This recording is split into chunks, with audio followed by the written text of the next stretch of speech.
तरंग तरंग तरंग तरंग युवा तरंग।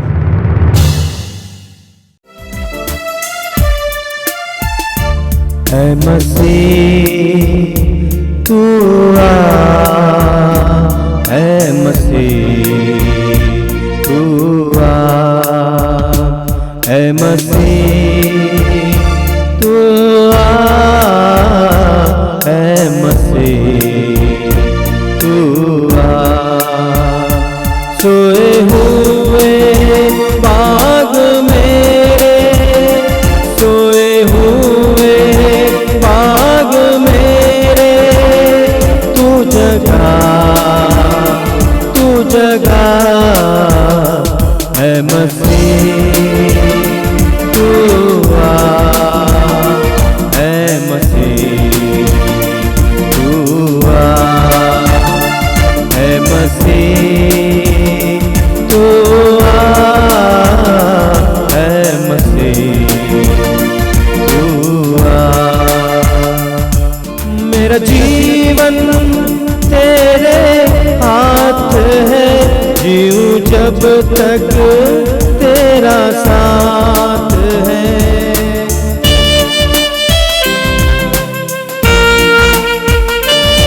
मेरा जीवन तेरे हाथ है, जीऊं जब तक तेरा साथ है। मेरे दिल में जो खुशियाँ, मेरे दिल में जो खुशियाँ, तू सजा है मसीह तू आ, है मसीह तू आ, है मसीह तू आ, है मसीह तू आ। सभी युवा भाई बहनों को जय सु। मैं सोचता हूं कि आप कुछ राहत महसूस कर रहे हैं। प्रार्थना बनाए रखना, प्रभु के साथ जुड़े रहना, मोबाइल में खोना नहीं। देखिए, हम सभी के जीवन में जब एक उद्देश्य होता है, एक लक्ष्य होता है, तो हमारे अंदर गति बनी रहती है। जहां लक्ष्य मिट जाता है, गति भी मिट जाती है। इस दुनिया में बहुत सारे लोग बिना लक्ष्य और उद्देश्य का जीवन जीते हैं। चलती का नाम गाड़ी। नदी में जो सूखे पत्ते पड़े रहते हैं उनकी तरह, यहां से उधर, उधर से इधर। एक छोटा सा उदाहरण लीजिए। मान लीजिए आप फुटबॉल खेल रहे हैं और फुटबॉल खेलते खेलते आप बॉल को आगे ले जा रहे हैं, अचानक गोल पोस्ट गायब हो जाए तो क्या हो जाएगा? आप यहां वहां मारते रहेंगे। कई लोगों की जिंदगियां इस प्रकार हैं। हमारे जीवन में एक लक्ष्य होना चाहिए। आज आपको वचन सुनाएंगे हमारी बहन फाल्गुनी, जीवन के लक्ष्य के बारे में प्रभु के पवित्र वचन के द्वारा। सुनिए, ध्यानपूर्वक सुनिए। यीशु क्रिस्त में मेरे सभी प्रिय जवान भाई और बहनों, हम आप सबों का हार्दिक स्वागत करते हैं। जब कभी हम छोटे बच्चों को देखते हैं तो उनकी नादानी, उनकी मासूमियत, उनका खिलखिलाकर हंसना, बस खेलना कूदना, ये सब देखकर मन बस बहल जाता है। बच्चों के साथ हम भी जैसे बच्चे हो जाते हैं। पर जब हम जवानों के बारे में सोचेंगे तो हमें क्या मन में क्या विचार आएगा, क्या चित्र आएगा? जवानी की उमंग, उनका तरंग, उनका जोश, उनका उत्साह, जिंदगी में कुछ कर दिखाने की उनकी इच्छा। और सच ये है कि परमेश्वर ने हम सबों को, मुझे सुनने वाले सभी जवान भाई और बहनों, आप सबों को परमेश्वर ने अनेक कृपाएं दी हैं। अनेक कलाओं से, प्रतिभाओं से और काफ़ी अनेक प्रकार के कौशल से आपको सुशोभित किया है। प्रभु चाहता है कि आप जिंदगी में कुछ कर दिखाएं, क्योंकि यीशु ने खुद कहा, तुम जब अधिक फल उत्पन्न करोगे तो मेरे पिता की महिमा होगी। यानी जीवन के प्रत्येक क्षेत्र में हमें फलित होना है। तो प्रभु चाहता है कि वाकई में हम कुछ कर दिखाएं। पर सच ये है, अनेक कुशलता होने पर भी, काबिलियत होने पर भी, कई बातों में निपुण होने पर भी आज कई जवान उनका जीवन कुछ वाकई में कर नहीं दिखाता। जैसे लग रहा है कि उनका जीवन निष्फल रहा, वो जैसे कैसे जिंदगी को बिता रहे हैं। वो अपने कौशलता का सही इस्तेमाल नहीं कर सके। और उसके पीछे एक महत्वपूर्ण कारण ये है कि क्या हम जवानों ने अपनी ऊर्जा, अपना जोश, अपना सामर्थ्य उसको सही केंद्रित किया? क्योंकि अगर सही केंद्रित नहीं किया गया है तो वो विफल हो जाएगा, वो फैल जाएगा और इसका कोई निष्कर्ष या उसका कोई निदान नहीं निकलेगा। हालेलुया। जब प्रभु यीशु ने खुद कहा, कोई भी व्यक्ति दो मालिकों की सेवा नहीं कर सकता, यानी हम दो मार्ग पर नहीं चल सकते, हमें एक सही मार्ग चुनना ही होगा। अगर आप स्तोत्र संहिता 1 पढ़ेंगे तो उसका शीर्षक क्या है? 2 मार्ग। तो हम सबों के सामने 2 मार्ग है और हमें चुनना होगा। और चुनाव करने के लिए हमें उसके लिए पहले सोचना होगा कि हमें किस मुकाम तक पहुंचना है, हमारा हेतु क्या है, हमारा लक्ष्य क्या है, हमारा ध्येय क्या है, व्हाट इज आवर गोल। एक बार वो गोल तय किया जाएगा, मुकाम तय किया जाएगा, तो फिर मंजिल हम बना पाएंगे। कहाँ जाना है वो पता ही नहीं या वो उसके बारे में सोचा ही नहीं, तो फिर आप राह या मार्ग कैसे तय कर पाएंगे। तो आज एक बहुत बड़ी गलती ये भी हो रही है कि कई जवान बच्चे, उनका जो फोकस पॉइंट है, उनका जो हेतु है वो बहुत सांसारिक है। और ऐसा एक गोल या ऐसा एक फोकस, आपका मुकाम भी अगर गलत है तो ज़रूर आपकी जर्नी वो बेकार की होगी। हालेलुया। ईश्वर ने जब कहा, तेरे जीवन के बारे में निर्धारित मेरी योजनाएं मैं जानता हूँ, योजनाएं जो तेरे हित के लिए है। यिर्मयाह अध्याय 1:5 के द्वारा प्रभु ने कहा, माँ के गर्भ में आने से पूर्व मैंने तुझे जाना और मैंने तुझे नियुक्त किया है। अर्थात परमेश्वर ने हमारे जीवन के बारे में एक योजना बनाई है। क्या हमने उसके बारे में सोचा है? यहाँ पर मैं आपको एक बात साफ बतलाना चाहती हूँ। We term success as the goal. तरक्की, उन्नति, सफलता, क्या ये जीवन का लक्ष्य है?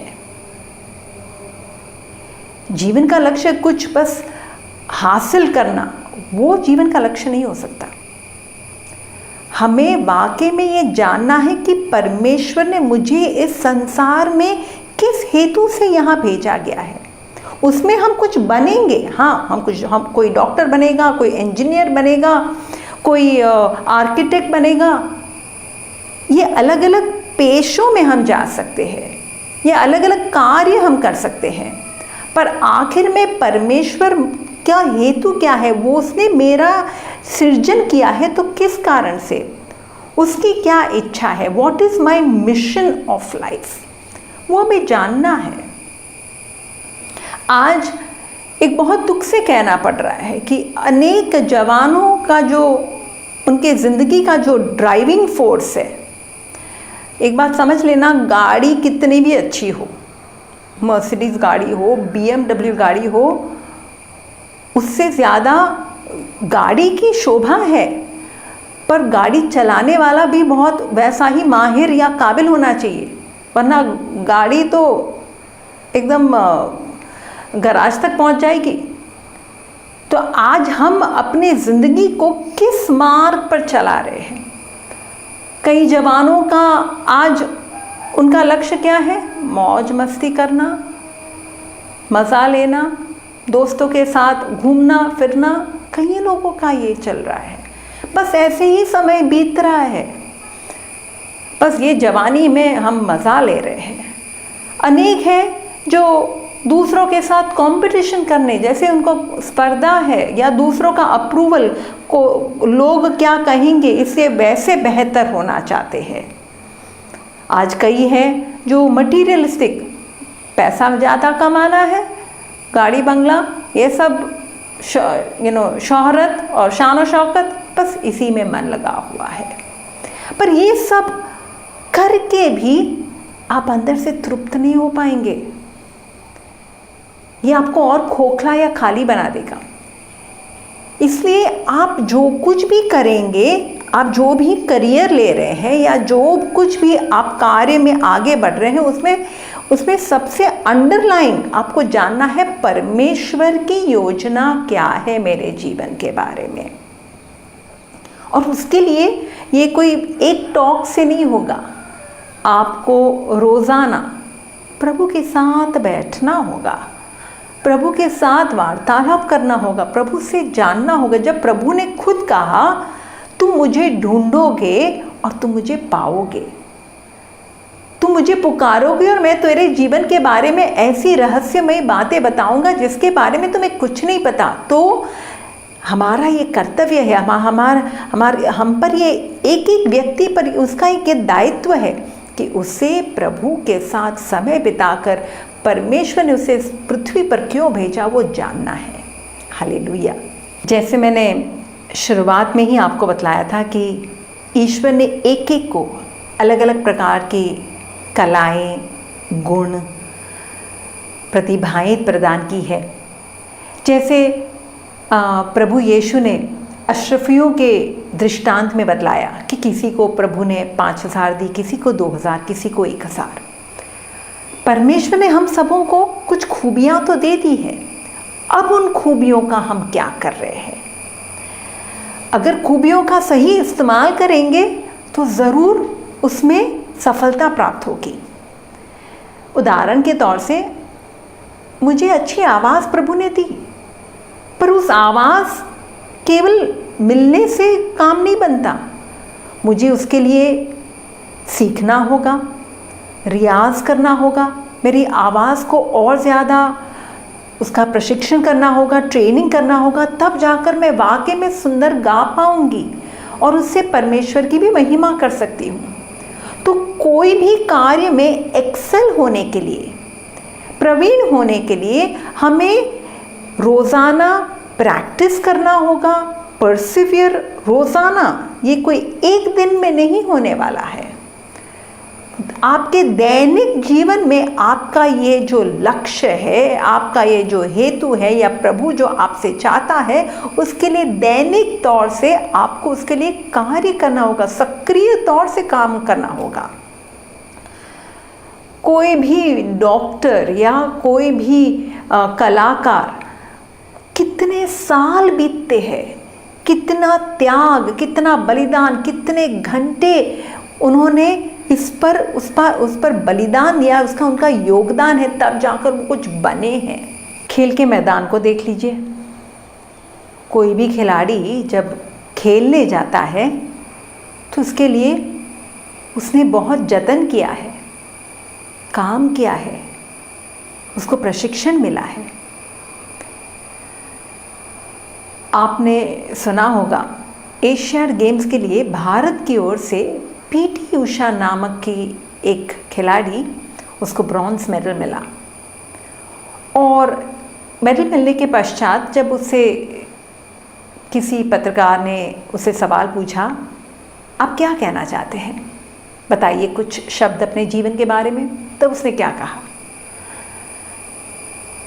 मेरा जब चुनाव हुआ कि मुझे, और मेरी जब रुचि हुई कि हाँ मुझे खेलना, मुझे दौड़ना है, दौड़ में मैं माहिर हूँ, तो मेरे जो कोच थे नाम्बियर, वो मुझे सवेरे 3 बजे जगाते थे और मुझे दौड़ने को कहते मैदान में।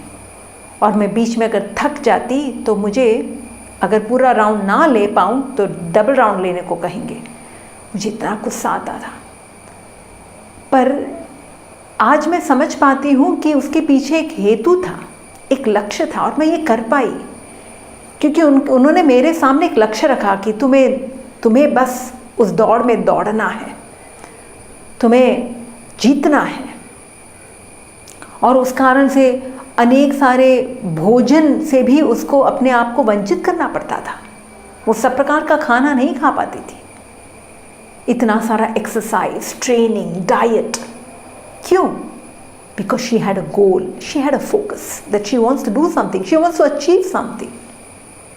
हाल ही में ना हमने एक पिक्चर देखी, एक अरबी पिक्चर थी जिसमें इंग्लिश टाइटल्स था, सब टाइटल्स था, और जिसमें 2 बच्चों की कहानी है जहाँ ये दोनों भाई बहन हैं। एक अनोखा प्यार है दोनों के बीच में। भैया बहन को, छोटी बहन का बहुत ख्याल रखता है और बहन भी भैया के बारे में बहुत सोचती है। कम उम्र के बच्चे हैं, स्कूल में जाने वाले बच्चे हैं, और भैया से गलती हो गई कि बहन के जूते कहीं उससे खो गए जब उसको रिपेयर करने के लेकर गया था। तो कहानी ऐसे, पिक्चर में पूरी कहानी यही है कि कैसे भैया के जूते भाई और बहन दोनों पहन रहे और मम्मी पापा को नहीं बता रहे क्योंकि घर की अवस्था इतनी, आमदनी इतनी नहीं थी कि वो दूसरे जूते खरीद सके। और उस पिक्चर के अंत में एक बहुत सुंदर सीन है, मुझे बहुत प्रभावित किया वो सीन। वो सीन ऐसा था कि इस बालक को पता चला कि अनेक स्कूलों के बीच में एक दौड़ होने वाला है, उसका कंपटीशन होने वाला है, एक रेस का कंपटीशन। और उस दौड़ में जो तीसरे नंबर पर जीतेगा उसे एक रीबॉक के शूज़ मिलेंगे। वो उसी इच्छा को लेकर कि मुझे रीबॉक के जूते मिल जाएंगे और वो पाने पर मैं अपनी बहन को वो सब दे पाऊँगा, बस उसने दौड़ में भाग लिया। और उस दौड़ में जब अनेक बच्चे आए थे तो पिक्चर में ऐसा दिखाया गया है कि दूसरे के इतने अच्छे अच्छे जूते थे, क्या क्या कपड़े पहन के आए थे, मम्मी ने इतना नाश्ता दिया था, ये बेचारा बालक अकेला आया था फटे हुए जूते, क्योंकि वो जूते दोनों पहन रहे थे, उसके जूते की हालत भी इतनी ख़राब हो गई थी। पर वो जो दौड़ा, उसका एक लक्ष्य, मन में वही विचार आ रहा है, मेरी बहन के चप्पल नहीं है, उसको कितना दौड़ना पड़ता है मेरे लिए, बस ये सारी बातें उसके मन में, और उसका एक ही लक्ष्य, मुझे वो जूते चाहिए, मुझे वो जूते चाहिए। और वो उस हेतु को रखकर, उस लक्ष्य को रखकर वो जो दौड़ा है कि वो सबको यानी हराकर वो एकदम आगे निकल गया।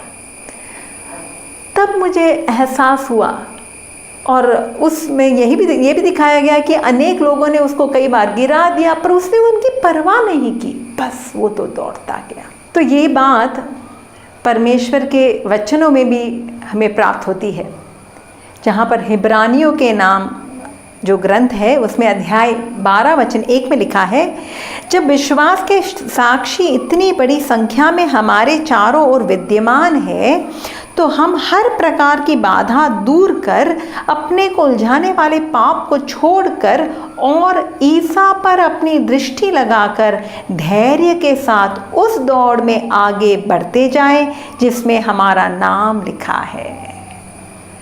देखिए वचन क्या कहता है, हम सबों के लिए एक दौड़ है, जीवन में एक हमें दौड़ना है, और एक मार्ग है, एक हमारा ट्रैक है जिस पर हमारा नाम लिखा है। और आगे कौन है? यीशु है, क्योंकि यीशु हमारे आगे आगे चलेगा, वही तो हमारा शिक्षक है, वो हमारा गुरु है। उसी को देखकर यीशु ने कहा मुझसे सीखो। इसलिए हमें सीखना है प्रभु यीशु से कि वो अपने जीवन की दौड़ में कैसे दौड़े। देखिए, यीशु जब इस संसार में आए, उनका एक मिशन था,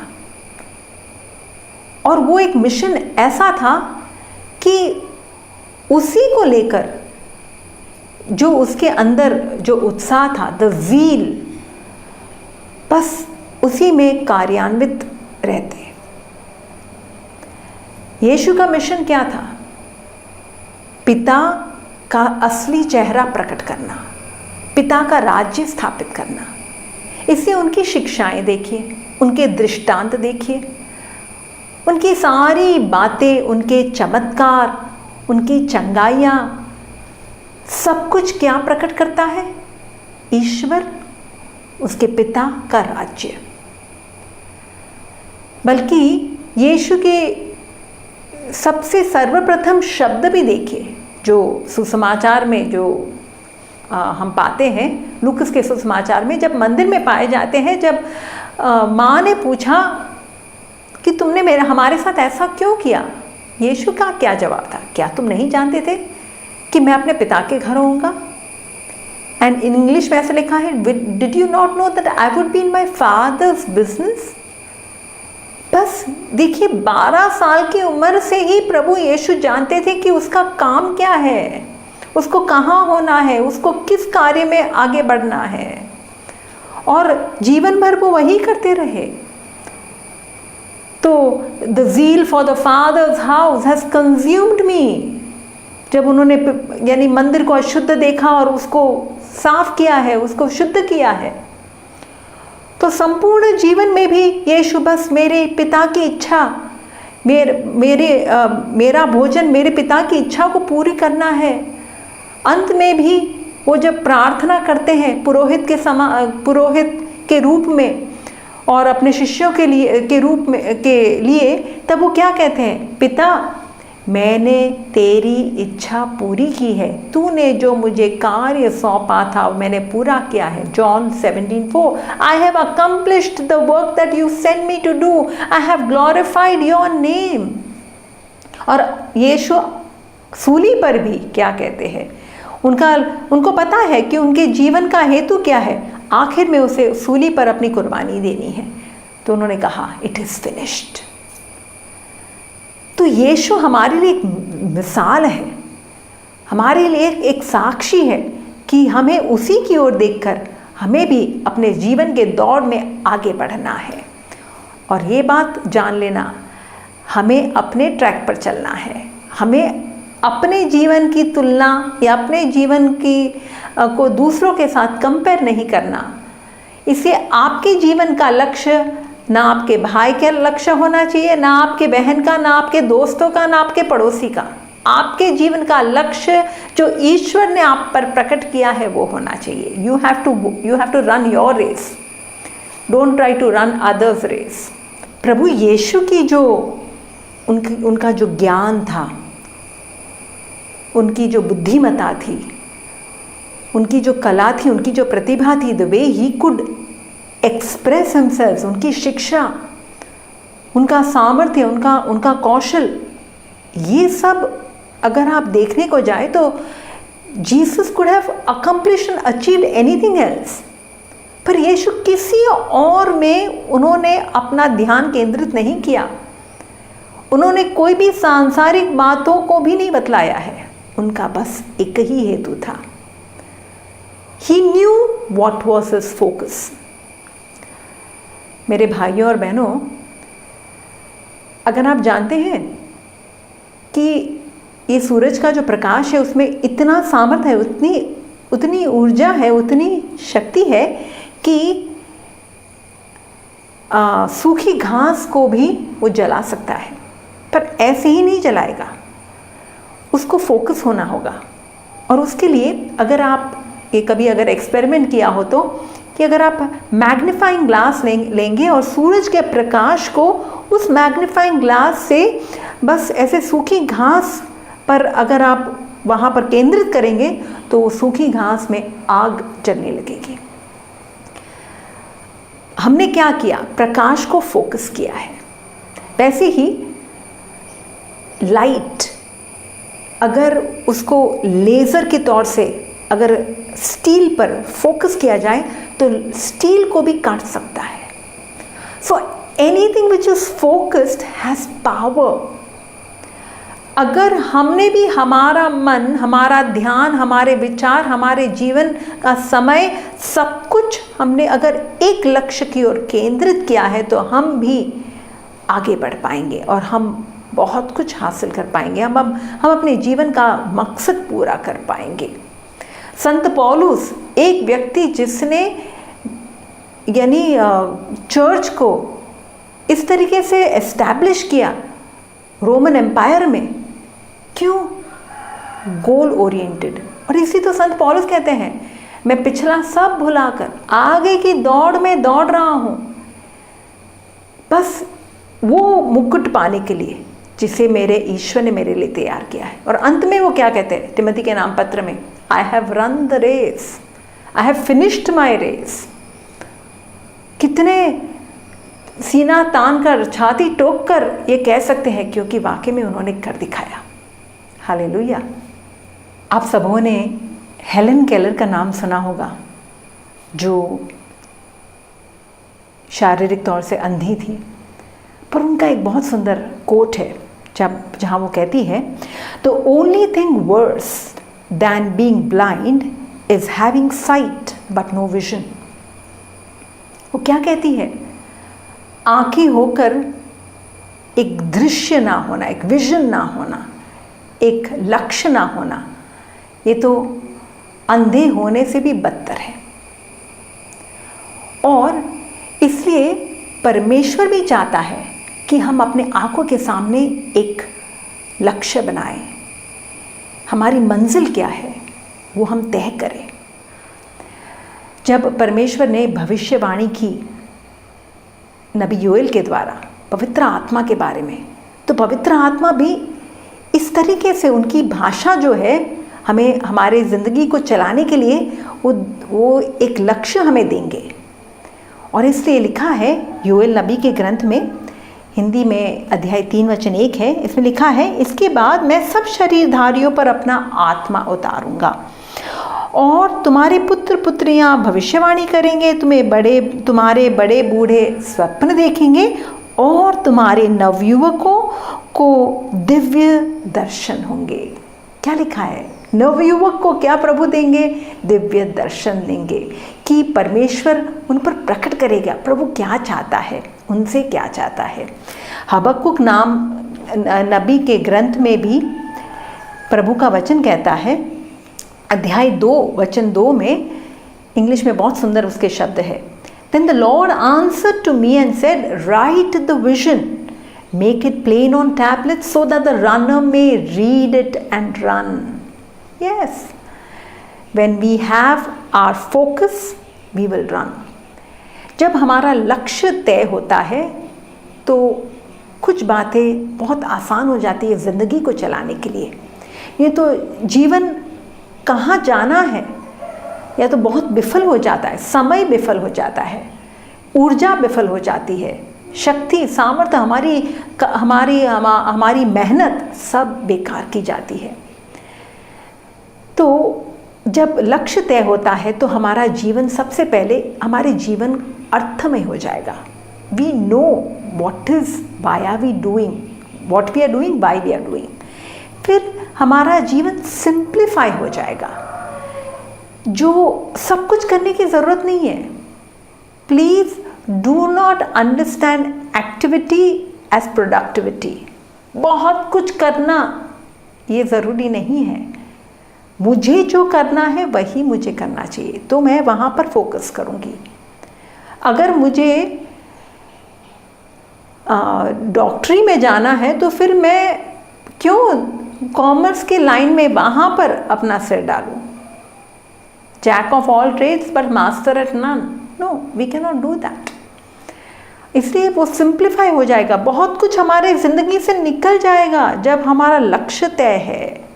तो आखिरकार में मुझे सुनने वाले मेरे सभी जवान भाई और बहनों, एक पल के लिए अपनी आंखें बंद कीजिए, प्रभु से निवेदन कीजिए, प्रभु इन वचनों को सुनकर तू मेरे मन को आलोकित कर। अगर आज तक मैं भटक रहा हूँ बगैर कोई लक्ष्य के, मैंने कुछ तय नहीं किया, मैंने कभी सोचा नहीं, इस पर विचार नहीं किया कि आगे चलकर मुझे क्या बनना है, क्या करना है, तू क्या चाहता है, मेरे मन में कई प्रकार की दुविधाएं हैं, तो प्रभु तू पवित्र आत्मा की ज्योति से मेरे मन को आलोकित कर, कृपा दे प्रभु। तूने मेरे लिए कौन सा मार्ग बनाया है, आगे तू ही चल रहा है, पर मेरे जीवन में तू क्या चाहता है, मुझसे क्या चाहता है। प्रभु मेरी सारी शक्तियों पर वहाँ केंद्रित करने की कृपा दे, और जो कुछ भी उस मार्ग में बाधा बन रहा है, वो चाहे मेरे दोस्त हो, चाहे सोशल मीडिया हो, चाहे जिस प्रकार से मैं समय ऐसे ही बेफजूल में बिताता हूँ, वो सब कुछ हटा दे प्रभु। बस मुझे एक कृपा देना कि मैं तेरी ओर देखकर अपने लक्ष्य की ओर बढ़ता रहूं, ताकि आखिर में तू कह सके, शाबाश मेरे विश्वासी और ईमानदार सेवक, तुम थोड़े में बहुत ईमानदार रहे, अब तुम अधिक के हकदार बन जाओगे। हाँ प्रभु, मैं तेरा कार्य करना चाहता हूँ, और तेरी योजना मेरे जीवन में पूरी हो जाए, यही मैं चाहता हूँ। प्रभु मैं सभी भाई बहनों के लिए प्रार्थना करती हूँ कि उन्हें आत्मा की अगुवाई में तेरे मार्ग पर चलने की कृपा दे, प्रकाश डाल प्रभु। वचनों के ज्योति में उनका जीवन प्रकाशित हो जाए, अर्थमय हो जाए और लक्ष्यमय हो जाए। यीशु मसीह, हम आपके के नाम से ये नम्र निवेदन प्रार्थना करते हैं, आमीन। सबों को जय यीशु। धन्यवाद बहन फाल्गुनी, प्रभु आपको आशीष दे। आइए हम प्रार्थना करें। प्रभु यीशु, धन्यवाद देते हैं अपने इन भाई बहनों के लिए। प्रभु हमारे जीवन में हमारे बहुत सारे सपने होते हैं, सभी पूरा हो जाएंगे हम नहीं जानते हैं।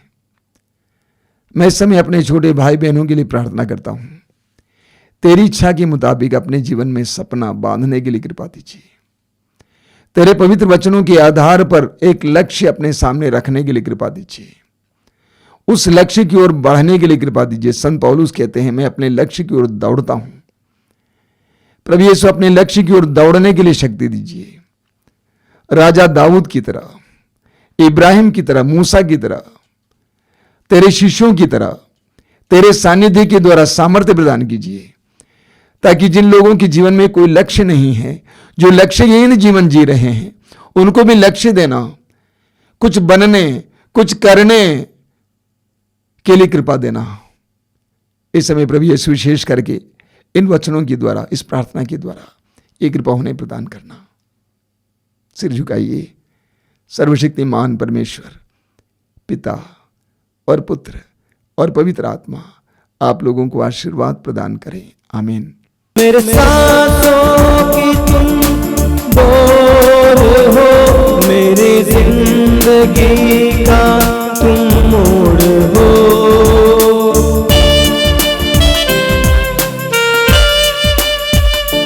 मेरे सांसों की तुम डोर हो, मेरी जिंदगी का तुम मोड़ हो। तेरे कदमों में पड़ा, तेरे कदमों में पड़ा, तू था ऐ मसीह, तू आ ऐ मसीह, तू आ ऐ मसीह, तू आ ऐ मसीह, तू आ।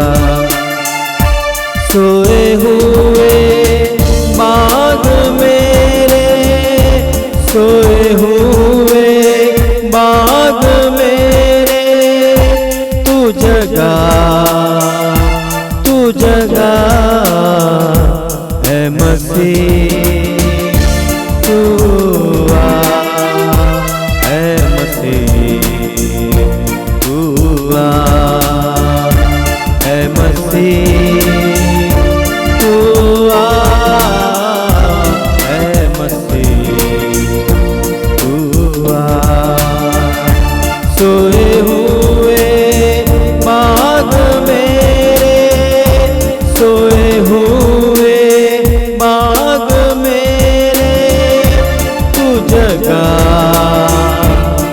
जगा